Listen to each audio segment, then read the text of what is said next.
Everyone आपण समस्त को आमर यूट्यूब चैनल फ्रेश ओडिशा को स्वागत करुच्ची। आज वीडियो रे आमे चतुर्थ श्रेणी ईवीएस बुक रो प्रथम अध्याय पढ़ा। तो चलतु आज वीडियो को स्टार्ट करवा।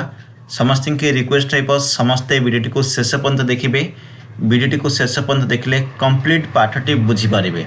एसत क्वेश्चन आंसर गुड़िक डिस्कसन करवा। जदि आपण मैंने आम चैनल नुआ अच्छा चैनल को सब्सक्राइब करने को भूलिए ना एवं वीडियो शेष वीडियो कंप्लीट होला परे कमेंट सेक्शन रे आपनक मतामत सुनिश्चित भाव लिखिबे। तो चलतु वीडियो को स्टार्ट करवा एवं प्रथम चैप्टर ईवीएस बुक बही सामाजिक बही प्रथम चैप्टर टी पढ़ी नेबा। देखो प्रथम चैप्टर टी पढ़िया पूर्व प्रथम एठारे कौन देछि प्रथम एकक आम गोष्ठी विषय देछि। तापर प्रथम अध्याय शुरू होइछि। देखो एकत्र वास करबा। एकत्र वास करिया पढ़िया पूर्व प्रथम एडु कौन लिखा जाइछि आम गोष्ठी विषय सेटा पढ़ी नेबा। देखो देखो एकक संपर्क रे आमे समस्ते कौनसी ना कौनसी प्रकार परस्पर उपर निर्भरशील। आमे समस्ते कौनसी प्रकार परस्पर उपर निर्भरशील अच्छी। जड़े आउ जनक उपर निर्भरशील अच्छी। आमे एकाठी एक गोष्ठी रे बसवास करने सहित से स्थान एवं संबल को मिलमिशी विनियोग करताऊ।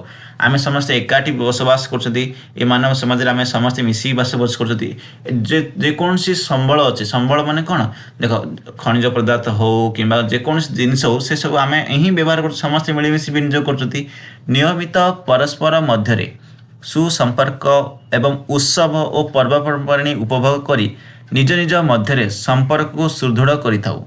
आमे एकाठी बसवास करने द्वारा सामाजिक और प्राकृतिक परिवेश रे सहयोग मध्य होते।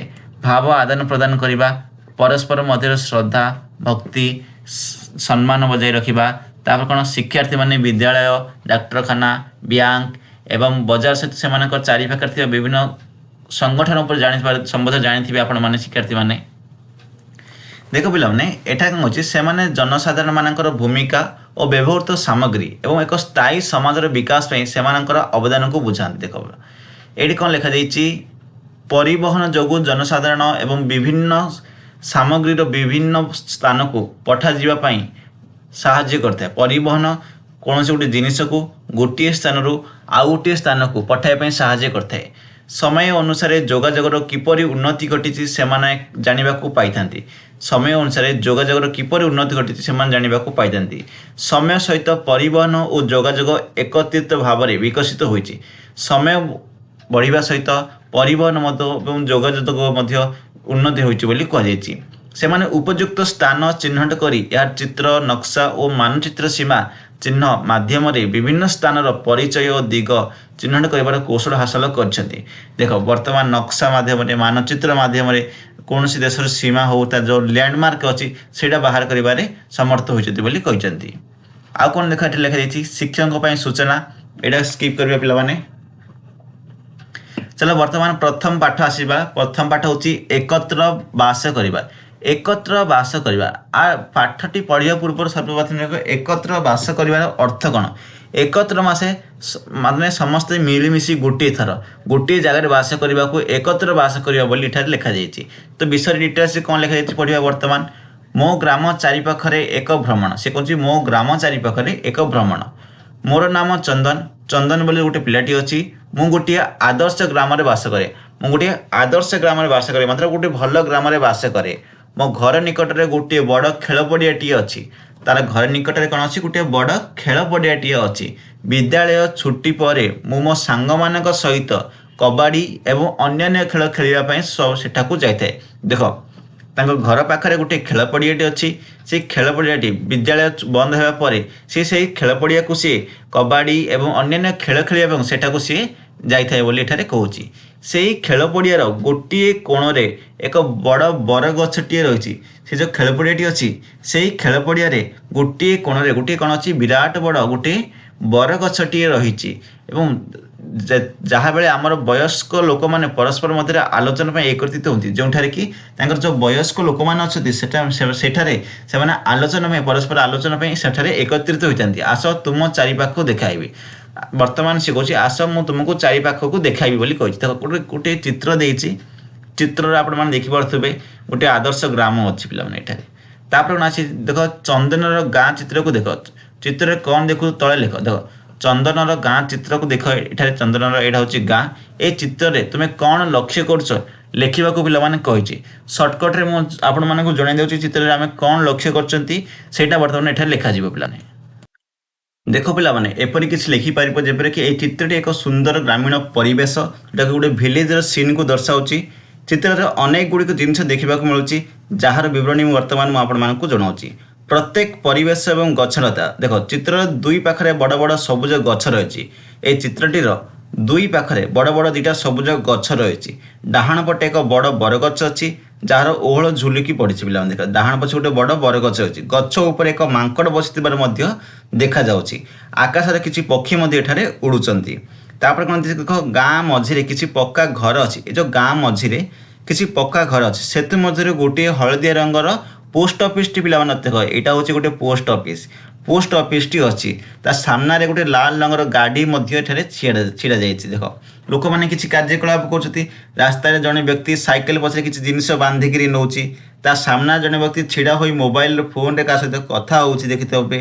ଜଣେ ମହିଳା ମୁଣ୍ଡରେ ଟୋକେ ଧରି ଚାଲି ଚାଲି ଯାଉଛି। ଦେଖ ଜଣେ ମହିଳା ଏଠାରେ ଗୋଟେ ଟୋକେଟି ଧରି ଚାଲି ଚାଲି ଯାଉଛି। ତାପରେ କ'ଣ ଡାହାଣ ପଟେ ଦେଖିବ ଯଦି କୂଅ ପାଖରେ ଯଦି ଅଛି ଗୋଟେ କୂଅ ଅଛି ସେଠାରେ କିଛି ପିଲାମାନେ ଖେଳୁଛନ୍ତି। ଦେଖ ମାନେ ଏଥିଲା କିଛି ଗାଁର କିଛି ଦୃଶ୍ୟ ଯେଉଁ ଚିତ୍ରର ଦୃଶ୍ୟ ଦେଖୁଛି ତା ସଂକ୍ଷେପରେ ଏଠାରେ ବର୍ଣ୍ଣନା କରିବ ପିଲାମାନେ। ଠିକ୍ ଅଛି ଏଠାରେ କ'ଣ ବର୍ଣ୍ଣନା କରିବା ମୁଁ ଆପଣମାନଙ୍କୁ ଜଣାଇଦେଲି ସେଇଟା ହିଁ ଏଠାରେ ଲେଖିବ। ମୁଁ ମୋ ଭାଷାରେ ଜଣାଇଲି ଆପଣମାନେ ଆପଣଙ୍କ ଭାଷାରେ ଲେଖିବେ। ତାପରେ ଦେଖ କାର୍ଯ୍ୟ 1 ତୁମ ଅଞ୍ଚଳକୁ ଅନୁଧ୍ୟାନ କର। ସେ କହୁଛି ତୁମ ଅଞ୍ଚଳକୁ ଅନୁଧ୍ୟାନ କରିବ। ତୁମ ଚାରିପାଖରେ ଥିବା ଲୋକ ଏବଂ ସ୍ଥାନ ଗୁଡ଼ିକ ପର୍ଯ୍ୟବେକ୍ଷଣ କର। ତୁମର ଯେଉଁ ସ୍ଥାନ ଅଛି ତୁମର ଯେଉଁ ଚାରିପାଖରେ ଥିବା ଲୋକ ଏବଂ ସ୍ଥାନ ଗୁଡ଼ିକ ଅଛି ସେଗୁଡ଼ିକୁ ପର୍ଯ୍ୟବେକ୍ଷଣ କରିବାକୁ କହିଛି। ଲୋକମାନେ ଓ ସ୍ଥାନ ଗୁଡ଼ିକ କିପରି ପରସ୍ପର ସହିତ ସମ୍ପର୍କିତ ଅଛନ୍ତି ତୁମର ପର୍ଯ୍ୟବେକ୍ଷଣ ତଳେ ଦେଇଥିବା ସାରଣୀରେ ଲେଖ। ଯେଉଁ ଲୋକମାନେ ଏବଂ ସ୍ଥାନକୁ ସହିତ କିପରି ତୁମର ଯେଉଁ ପର୍ଯ୍ୟବେକ୍ଷଣ କର କ'ଣ ସମ୍ପର୍କ ରହିଛି ସେଇଟା ତୁମେ ସାରଣୀରେ ଲେଖିବାକୁ କୁହାଯାଇଛି। ଯେପରି ଦେଖ ଏଠି ଲେଖାଯାଇଛି ସ୍ଥାନ ଆଉ ଲୋକ ସ୍ଥାନ ମଧ୍ୟରେ ଥିବା ସମ୍ପର୍କ। ଦେଖ ସ୍ଥାନ ଆଉ ଲୋକ ଲେଖା ଲୋକ ସ୍ଥାନ ମଧ୍ୟରେ ସମ୍ପର୍କ। ଯେପରି ଦୋକାନୀ ଦୈନନ୍ଦିନ ଆବଶ୍ୟକ ଜିନିଷପତ୍ର ତଥା ଖାଦ୍ୟ ସାମଗ୍ରୀ ପୋଷାକ ପତ୍ର ଅନ୍ୟାନ୍ୟ ଉତ୍ପାଦ ବିକ୍ରି ହେଉଛି। ସ୍ଥାନୀୟ ସାମଗ୍ରୀ ମଧ୍ୟ ବିକ୍ରି ହେଉଛି। ସେହିପରି ଆଉ ଗୋଟେ ଜିନିଷ ଏଠାରେ ଲେଖିପାରିବ। ଦେଖ ସେହିପରି ପିଲାମାନେ ରାସ୍ତାରେ କ'ଣ ଲେଖାଯାଇଛି ବିଭିନ୍ନ ଅଞ୍ଚଳରେ ରହୁଥିବା ଲୋକମାନଙ୍କର ସମ୍ପର୍କିତ କରେ। ତାପରେ ସାମଗ୍ରୀ ଗୁଡ଼ିକର ସହଜ ସ୍ଥାନାନ୍ତରଣ ଏବଂ ପରିବହନ ସେବା ଯୋଗାଏ। ଦେଖ ଫିଲ୍ମଟା ଯେଉଁ ବ୍ଲାଙ୍କ୍ସ ଦେଇଛି ଯେଉଁ ଡେଷ୍ଟିନି ଦେଇଛି ସେଠାରେ ତୁମମାନଙ୍କ ମନରେ କ'ଣ ସମ୍ପର୍କ ଅଛି ସେଇଟା ତୁମେ ନିଜେ ଲେଖିବ। ସେହିପରି ଦେଖ ସ୍ୱାସ୍ଥ୍ୟ କେନ୍ଦ୍ର ହେଲା। ସ୍ୱାସ୍ଥ୍ୟ କେନ୍ଦ୍ରରେ କ'ଣ ଅସୁସ୍ଥତା ପାଇଁ ଚିକିତ୍ସା କରାଯାଏ। ଅସୁସ୍ଥ ହେଲେ କିଏ ଚିକିତ୍ସା ନିଆଯାଏ। ଏବଂ ଖାଲି ସ୍ଥାନ ଲେଖିପାରିବ ରୋଗ ପ୍ରତିଷେଧକ ଟୀକାକରଣ ହୋଇଥାଏ। ସ୍ୱାସ୍ଥ୍ୟ ସଚେତନତା ସୃଷ୍ଟି ମଧ୍ୟ କରୁଛି। ତାପରେ କ'ଣ ଜରୁରୀକାଳୀନ ସମୟରେ ପ୍ରାଥମିକ ଚିକିତ୍ସା ମଧ୍ୟ ସ୍ୱାସ୍ଥ୍ୟ କେନ୍ଦ୍ର ଗୁଡ଼ିକ ପ୍ରସ୍ତୁତ କରୁଛନ୍ତି। ତ ଲେଖିପାରିବ ଜରୁରୀକାଳୀନ ସମୟରେ ପ୍ରାଥମିକ ଚିକିତ୍ସା ପ୍ରଦାନ କରେ। ତାପରେ କ'ଣ ଆସିଲା ପିଲାମାନେ ପୋଲିସ ଆସିଲା। ପୋଲିସ ଆମର କ'ଣ କରୁଛି ସୁରକ୍ଷା ପ୍ରଦାନ କରୁଛି। ଆଇନ ଶୃଙ୍ଖଳା ରକ୍ଷା କରୁଛି। ପିଲାମାନେ କ'ଣ କରୁଛି ଆଇନ ଶୃଙ୍ଖଳାକୁ ରକ୍ଷା କରୁଛି। ଅପରାଧ ରୋକିବାରେ ସାହାଯ୍ୟ କରୁଛି। ଲୋକମାନଙ୍କର ଜୀବନ ଧାରଣ ସୁରକ୍ଷା ନିଶ୍ଚିତ କରୁଛି। ତ ପୋଲିସ ଲେଖିପାରିବ ଆଇନ ଶୃଙ୍ଖଳା ରକ୍ଷା ଅପରାଧୀ ରୋକିବା ଏବଂ ଲୋକମାନଙ୍କ ଜୀବନ ଧାରଣ ସୁରକ୍ଷା ନିଶ୍ଚିତ କରିଥାଏ ବୋଲି। ତାପରେ ଆସିଲେ ବିଦ୍ୟାଳୟ ପିଲାମାନେ ତୁମେମାନେ ବିଦ୍ୟାଳୟ ପଢ଼ୁଛ ବିଦ୍ୟାଳୟ ପାଇଁ 3ଟା ଲେଖିପାରିବ ପଏଣ୍ଟ। ଗୋଟେ ଲେଖିପାରିବ ଏଇଟା ଲେଖିପାରିବ ଦେଖ ପିଲାମାନଙ୍କୁ ଶିକ୍ଷା ପ୍ରଦାନ କରେ। ଉତ୍ତମ ଚରିତ୍ର ଓ ନୈତିକ ଜ୍ଞାନର ଶିକ୍ଷା ଦେଇଥାଏ ବିଦ୍ୟାଳୟ। ପିଲାମାନଙ୍କର ଅନ୍ତର୍ନିହିତ ପ୍ରତିଭାର ବିକାଶ କରାଇଥାଏ ମଧ୍ୟ ଏଠାରେ। ଠିକ୍ ଅଛି ତ ଏ 3ଟା ପଏଣ୍ଟ ଏଠାରେ ବିଦ୍ୟାଳୟରେ ଲେଖିବ।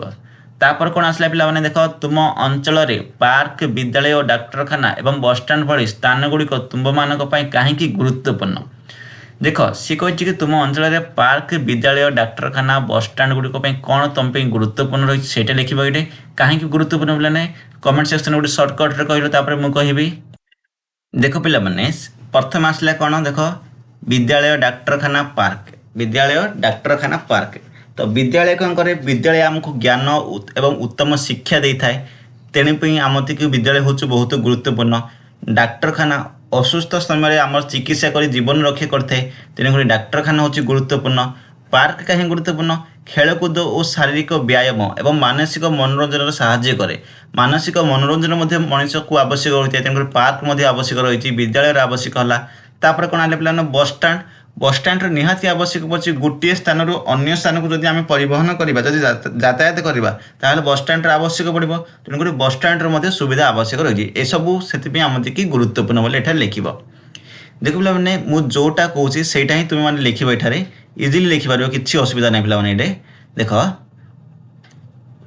ତାପରେ କ'ଣ ଆସିଲା ଯଦି ତୁମ ଅଞ୍ଚଳରେ ଏହି ସ୍ଥାନ ଗୁଡ଼ିକ ମଧ୍ୟରୁ କୌଣସି ଗୋଟାଏ ନଥାଏ ତେବେ ତୁମର କ'ଣ ଅସୁବିଧା ହେବ सी पचार कि जदि ये स्थान मध्य जदि कौन गोटे नथिले कौन असुविधा हम बोली पचार जदि ये स्थान गुड़िक मध्य गोटे स्थान न थाए तेज आमको अनेक समस्या सम्मुखीन होगा पड़ो पाने जेपर कि विद्यालय नथिले पिलामाने शिक्षा पाइबार वंचित हेबे कि पढ़ाई बहुत दूर को जावाक पड़ो पाने तुम गाँव जदि स्कूल नथिबो तुम अन्य गाँव को स्कूल जाऊँ जोटा कि असुविधा हम जदि डाक्तखाना थी जरूरीकालीन परिस्थिति में ठीक समय चिकित्सा मिल पारे बहुत दूर को चिकित्सा जावाक पड़ो जोटा कि जीवन में विपदपूर्ण बसस्टाण नथिले कौन यातायात कर बहुत कष्ट हे अन्य जगह को जावाई आपको अधिक खर्च देवाक पड़ो अधिक पैसा सर पार्क नथिले कौन हम पिलामाने पिलामानकु खेलिबाकु एवं वयस लोक मानकु बुलाबुली करबाकु खुला जगह मिलिबो नाही पिलामाने खेलिबो कोटे तेणुकर पार्क मध्ये आवश्यक रहिछि पिलामाने तापर एटा कोन ए स्थान गुड़िक परिष्कार और निरापद रखिया तुम कौन कर से कौन ये स्थान गुड़िक परिष्कार रखिया कौन कर लोक मैंने और स्थान गुड़िक आम गोष्ठीर अंश विशेष देख ये कही कौन यही सर्वसाधारण गुड़िक स्थान गुड़िक सुरक्षित और स्वच्छ रखापी आम थी किसी पदक्षेप नेबा पड़ो जेपरिक आवर्जना परिचालना करने को पड़ो सचेतनता सृष्टि करने को पड़ो आपण मैंने कौन सचेतनता सृष्टि कर यही स्थान गुड़िक परिष्कार रखापी समस्त को अनुरोध करने को पड़ो कांत कि सरकारी संपत्ति नष्ट न करने को बुझेबा पड़ो जो पार्क हम जो गुड़िक हम से गुड़िक नष्ट न करने को बुझेबा पड़ो नष्ट करदे से बहुत दिन चलो ना तो सफा सुतरा मध्य रखा पड़ो बोली ये सब गुड़िक करने को पड़ो पिला ठीक अच्छे तापर कौन देख पिला लोक मैंने और स्थान गुड़िक आम गोष्ठीर अंश विशेष विद्यालय बजार खेल पड़िया और रास्ता घाट भली स्थान गुड़िक प्रत्येक व्यक्ति व्यवहार करती सर्वसाधारण स्थान गुड़िक खेलिबा आराम करिबा एवं अन्य मानकु साक्षात करबा भली विभिन्न उद्देश्य व्यवहृत हुए लोक माने मध्य विभिन्न कार्यक्रम रे सेगुड़िक सफा करबा पई सजाइबा पई एकाठी हुअंती एही भागीदारी अनुभूति आमको निकटतर करिथाय एवं सुंदर अनुभूति मध्य देइथाय पिला माने तापर देख वन महोत्सव वृक्षरोपण पर एक उत्सव वन महोत्सव हूँ वृक्षरोपण पर गोटे उत्सव चलती देख वन महोत्सव खूब शीघ्र अनुष्ठित होगा जाऊला कौन वन महोत्सव खूब शीघ्र अनुष्ठित होगा जाऊला और प्रत्येक व्यक्ति उत्सव पालन में प्रस्तुत होते चंदन एवं तार विद्यालय सांग मैंने बहुत उत्साहित थे चंदन एवं तार विद्यालय सांग मैंने बहुत उत्साहित थे से जीतू कौन कौच जीतू कौच कौन देख पे कौच यही वन महोत्सव आम आम विद्यालय पाखे पार्क को सफा करने सहित पार्क चारिपटे गछ लगाइबा कौन कर कौच पार्क चारिपटे गछ लगाइबा बोली कौच तापर मल्लिका कौन कौच मोर जेजेमा प्रत्येक दिन प्रातः भ्रमण पर सांग मान सहित एकाठी आसती तो तार जेजेमा कौन प्रत्येक दिन प्रातः सकाल सकाल भ्रमण पर सांग मान सहित एकाठी आसती बोली कौच जदि आम ये पार्क को सफा करदेबा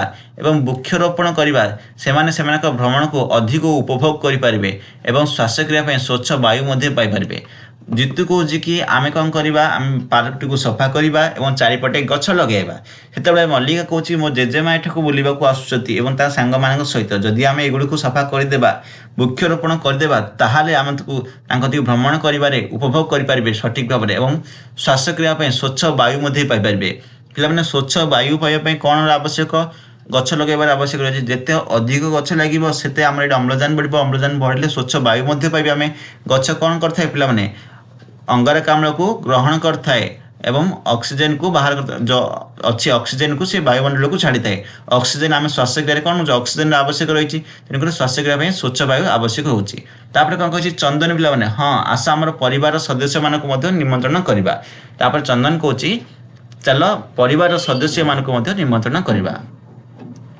तापर कौन कही देख तुम्हें जानिच कि वन महोत्सव वृक्षरोपण पर्व भाव में प्रति वर्ष वर्षा ऋतु 1 जुलाई रु 7 जुलाई पालन कराए वर्षा ऋतुर 1 जुलाई रु 7 जुलाई पर्यंत जब वन महोत्सव वृक्षरोपण पर्व को पालन कर मन रखिए पिलाने ठीक अच्छे परिवेशर सुरक्षा एवं पृथ्वी को सबुज सुंदर करने लोक मैंने गछ लगाती लोक मैंने गछ कहीं लगाती परिवेश को सुरक्षा देवाई पृथ्वी को सबुज सुंदर करने गछ को लगा जाए गोटे गछ लगार मुख्य कारण भी यहाँ रही पिलाने तापर आसला कौन कार्य देख पिलाने चंदन एवं तार सांग माने सेमानकर पड़ोशी लोक मानक वन महोत्सव में अंशग्रहण करने उद्देश्य निमंत्रण करने गोटे रंगीन चित्र तैयारी कर चंदन एवं तार सांग माने सेमानकर पड़ोशी लोक मानक वन महोत्सव में अंशग्रहण करने उद्देश्य से निमंत्रण कले तापर देख कौन कह गोष्ठी सहयोग जेहेतु सेमानकर पितामाता एवं अन्य ग्रामवासी एकत्रित होइथिले ପିଲାମାନେ ଆନନ୍ଦିତ ମଧ୍ୟ ହୋଇଛନ୍ତି। ପ୍ରତ୍ୟେକ ଏହି ଉତ୍ସବକୁ ବିଶେଷ ଉପଭୋଗ କରିବା ପାଇଁ ଚାହୁଁଥିଲେ। ସେମାନେ ପର୍ବର ଯୋଜନା ପାଇଁ ଖେଳ ପଡ଼ିଆରେ ନିକଟରେ ଥିବା ଏକ ବଡ଼ ବରଗଛ ତଳେ ରୁଣ୍ଡ ହୋଇଥିଲେ। କ'ଣ ହୋଇଥିଲେ? ଗୋଟେ ବଡ଼ ବରଗଛ ତଳେ ରୁଣ୍ଡ ହୋଇଥିଲେ। ପିତାମାତାମାନେ ମଧ୍ୟ ସାହାଯ୍ୟ କରିବା ପାଇଁ ନିଷ୍ପତ୍ତି ନେଇଥିଲେ। ତାପରେ କ'ଣ କହୁଛି ଶିଲା? କ'ଣ କହୁଛି ଦେଖ, ଆମେ ଯେଉଁ ପାର୍କରେ ବନ ମହୋତ୍ସବ ପାଳନର ଯୋଜନା କରିଛେ ତାହା ମରାମତି ହେବା ଆବଶ୍ୟକ। ସମିର କହୁଛି ହଁ, ଏହି ପାର୍କ ବର୍ଷ ବର୍ଷ ଧରି ଆମ ଜୀବନରେ ଅଂଶ ଭାବେ ରହି ଆସିଛି। ଘରେ ମୋ ପାଖରେ କିଛି କାଠ ଓ କଣ୍ଟା ଅଛି। ମୁଁ ପାର୍କରେ ବେଞ୍ଚ ଗୁଡ଼ିକ ସଜାଡ଼ି ପାରିବି କି? ଯଦି ଦେଖ କାଠ ଆଉ କଣ୍ଟା ଅଛି ତ ତାହେଲେ ସେ ସଜାଡ଼ି ପାରିବ।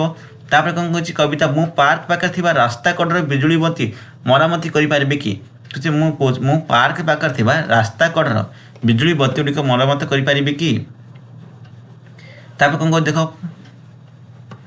ଦେଖ ତାପରେ ଚିତ୍ରରେ ଗୋଟିଏ ଗଛଟି ଅଛି। ଗଛରେ କିଛି ଲୋକ ବସିଛନ୍ତି, ଏଠାରେ ଆରାମ କରୁଛନ୍ତି ଗଛର ଛାଇ ତଳେ। ତାପରେ ନୂର କହିଛି କ'ଣ? ମୁଁ ନର୍ସରୀରୁ କିଛି ଚାରା କିଣି ଆଣିବି। ଦେଖ, ସେ ନର୍ସରୀରୁ କିଛି ଚାରା ଆଣିବି, ତାପରେ ଆମ ପାର୍କ ଚାରିପଟେ ସେଗୁଡ଼ିକ ଲଗାଇବା। ନର୍ସରୀରୁ ଚାରା ଆଣିବା ଏବଂ ପାର୍କ ଚାରିପଟେ ଲଗାଇବା। ତାପରେ କବିତା କ'ଣ କହୁଛି? ଯଦି ଆମେ ସମସ୍ତେ ଏକାଠି କାମ କରିବା ସ୍ୱଳ୍ପ ସମୟରେ ପାର୍କଟି ପ୍ରସ୍ତୁତ ହୋଇଯିବ ଏବଂ ବନ ମହୋତ୍ସବକୁ ମଜାଳିଆ ହେବ ବୋଲି କହୁଛନ୍ତି। ସମସ୍ତେ ଡିସ୍କସନ୍ କରୁଛନ୍ତି। ସମସ୍ତେ କହୁଛନ୍ତି, କିଏ କହୁଛି ମୁଁ ଚାରା ଆଣିବି, କିଏ କହୁଛି ମୁଁ କଣ୍ଟା ଆଣିକିରି ମୁଁ ଟେବୁଲ୍ ବନେଇଦେବି, କିଏ କହୁଛି କି ଯେଉଁ ଲାଇଟ୍ ଗୁଡ଼ିକ ତାକୁ ମୁଁ ସଜାଡ଼ି ଦେବି। ଏସବୁ ସମସ୍ତଙ୍କ ଭିତରେ ଭାଗ ବାଣ୍ଟିଦେବେ ଏବଂ କହୁଛନ୍ତି କି ଆମେ ଏକାଠି ସମସ୍ତେ ମିଳିମିଶି କାମ କରିବା, ଯେଉଁଟାକି ବନ ମହୋତ୍ସବଟା ଖୁବ୍ ମଜାଳିଆରେ କରିପାରିବା। ଜଲ୍ଦି ପାର୍କଟି ତିଆରି ହୋଇପାରିବ। ପ୍ରତ୍ୟେକ ଗ୍ରାମବାସୀ ଏଥିରେ ଯେକୌଣସି ଉପାୟରେ ଯୋଗଦାନ କରିବା ପାଇଁ ଆଗେଇ ଆସିଲେ। ତାପରେ କାର୍ଯ୍ୟ ଦେଇଛି କ'ଣ? ତୁମ ଅଞ୍ଚଳକୁ ଠିକ୍ ରଖିବାରେ ସାହାଯ୍ୟ କରୁଥିବା ଲୋକମାନଙ୍କୁ ଚିହ୍ନଟ କର ଏବଂ ସେମାନଙ୍କ ବୃତ୍ତି କ'ଣ ଲେଖ। ଦେଖ, ତୁମ ଅଞ୍ଚଳରେ ଠିକ୍ ରଖିବାରେ ସାହାଯ୍ୟ କରୁଥିବା ଲୋକମାନଙ୍କୁ ଚିହ୍ନଟ କରିବ ଏବଂ ସେମାନଙ୍କର ବୃତ୍ତି କ'ଣ ଏଠାରେ ଲେଖିବ। ଯେପରିକି ଜଣଙ୍କୁ ଯଦି ତୁମ ଅଞ୍ଚଳରେ କଲ ଚାଷୀ, ଯଦି ଚାଷୀଟି ଯଦି ଚୁଜ୍ କଲ, ଚାଷୀଟି କ'ଣ କରେ? ସେ ଫସଲ ଉତ୍ପାଦନ କରେ। ଫସଲ ଉତ୍ପାଦନ କରିବା ଦ୍ୱାରା ତୁମ ଅଞ୍ଚଳ ଚାଲିଥାଏ। ସେହିପରି ଭାବରେ ତୁମ ଅଞ୍ଚଳରୁ କ'ଣ ଲକ୍ଷ୍ୟ କରୁଛ ସେଇଟା ଲେଖିବ। ଏଇଟା ପିଲାମାନେ ତୁମମାନଙ୍କ ପାଇଁ ମୁଁ ଛାଡ଼ିଲି ପିଲାମାନେ। ତାପରେ କ'ଣ ଦେଇଛି ଦେଖ, ତଳ ସାରଣୀକୁ ଲକ୍ଷ୍ୟ କର। ପାର୍କର ବିକାଶ ଓ ରକ୍ଷଣାବେକ୍ଷଣ ପାଇଁ ଆବଶ୍ୟକ ବିଭିନ୍ନ ପ୍ରକାରର କାର୍ଯ୍ୟ ତାଲିକା କର ବୋଲି କହୁଛି। ତାପରେ ଆବଶ୍ୟକ ସାମଗ୍ରୀ, ଉପକରଣ ଏବଂ ଦକ୍ଷତା ବିଷୟରେ ମଧ୍ୟ ଉଲ୍ଲେଖ କର। ଦେଖ, ଏଠି କ'ଣ ଆସିଲି? କର୍ମକ୍ଷେତ୍ରରେ ଲୋକମାନେ, ଏଠି କ'ଣ ବୃତ୍ତି? ଆଙ୍କର ବୃତ୍ତି କ'ଣ? ଇଏ ହେଉଛି ମିସ୍ତ୍ରୀ। ମିସ୍ତ୍ରୀ କ'ଣ କରେ? ସେମାନଙ୍କ କାମ କ'ଣ କରନ୍ତି? ଇଟା ସିମେଣ୍ଟ ବ୍ୟବହାର କରି କାନ୍ଥ ତିଆରି କରିବା ସେମାନଙ୍କର ବୃତ୍ତି। ସାମଗ୍ରୀ କ'ଣ କ'ଣ ଆବଶ୍ୟକ? ଉପକରଣ କରଣୀର ଆବଶ୍ୟକ ପଡ଼ୁଛି। ସେହିପରି ଦେଖ, ଏଇଠି କ'ଣ ଅଛି ପିଲାମାନେ? ଏଠି ଜଣେ ବଢ଼େଇ ଅଛି ପିଲାମାନେ। ବଢ଼େଇଟି କ'ଣ କରୁଛି? ଟେବୁଲ୍ ତିଆରି କରୁଛି। କ'ଣ ଦେଖ, ଏଠାରେ ସେ ବଢ଼େଇଟି କରତ ବ୍ୟବହାର କରିକିରି ସେ ଟେବୁଲ୍ଟି ତିଆରି କରୁଛି। ତାପରେ କ'ଣ ଦେଖ, ଏଠି ପିଲାମାନେ ମାଳି ଅଛି। ଗୋଟେ ମାଳି କ'ଣ କରୁଛି? ଗଛରେ ଦେଖ, ଗଛର ଯେଉଁ ଡିଜାଇନ୍ କରୁଛି ଏବଂ ଦେଖ ଏଠାରେ କ'ଣ ଦେଇଛି ପିଲାମାନେ? ତ ଏଠି ଲେଖିବ ସେ କେଟେଲ୍ ବ୍ୟବହାର କରିକିରି ସେଠାରେ ପାଣି ଦେଉଛି ବୋଲି। ତାପରେ ଦେଖ, ଝାଡ଼ୁଦାର ଆସୁଛି। କ'ଣ ଝାଡ଼ୁଦାର କ'ଣ କରୁଛି? ରାସ୍ତା ସଫେଇ କରୁଛି। କ'ଣ ଏଇଟା? ଝାଡ଼ୁ ବ୍ୟବହାର କରୁଛି। ତାପରେ ଦେଖ, ଷ୍ଟ୍ରିଟ୍ ଲାଇଟ୍ ଗୁଡ଼ିକ ତିଆରି କରୁଛି। ଇଲେକ୍ଟ୍ରିସିଟି ମ୍ୟାନ୍ ଲେଖିବ। ଦେନ୍ ଏଠି କ'ଣ ଲେଖିବ? କ'ଣ କ'ଣ ବ୍ୟବହାର କରୁଛି ଲେଖିବ। ତାର ଏଇଟା କ'ଣ ଲେଖିବ ପିଲାମାନେ? ଆକୁ କ'ଣ କୁହାଯାଏ? ଓଡ଼ିଆରେ କ'ଣ କୁହାଯାଏ? ଦେଖିବ, ଏଇଟା ବି ଲେଖିବ। ଆକୁ କ'ଣ ଓଡ଼ିଆରେ କ'ଣ କୁହାଯାଏ? ଏଇଠି ଲେଖିବ ପିଲାମାନେ। ଠିକ୍ ଅଛି। ଆପଣ ପରିବାର ସଦସ୍ୟ କିମ୍ବା ପଡ଼ୋଶୀମାନଙ୍କ ଠାରୁ ସେମାନଙ୍କ କାର୍ଯ୍ୟ ବିଷୟରେ ଜାଣନ୍ତୁ। ଆପଣ ସେମାନଙ୍କୁ କେଉଁ ପ୍ରଶ୍ନ ପଚାରିବେ? ଏଠାରେ କିଛି ଉଦାହରଣ ଦିଆଯାଇଛି। ଦେଖ, ତୁମେ ଯେଉଁ ସବୁ କାମ କର ସେଥିରେ କେଉଁ କାମ ଅଧିକ ଭଲ ଲାଗେ?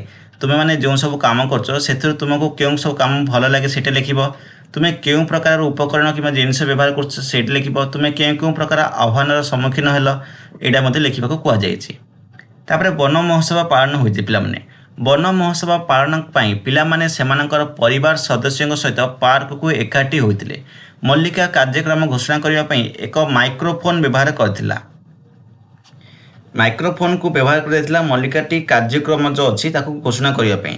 ସଫେଇ କାର୍ଯ୍ୟ, ଚାରା ରୋପଣ, ଜଳସେଚନ, ରନ୍ଧନ କାର୍ଯ୍ୟ ଇତ୍ୟାଦି ପାଇଁ ଭିନ୍ନ ଭିନ୍ନ ଦଳ ସବୁ ଗଠନ କରାଯାଇଥିଲା। କ'ଣ କରାଯାଇଥିଲା? ଭିନ୍ନ ଭିନ୍ନ ଦଳ ସବୁ ଗଠନ କରାଯାଇଥିଲା ପିଲାମାନେ।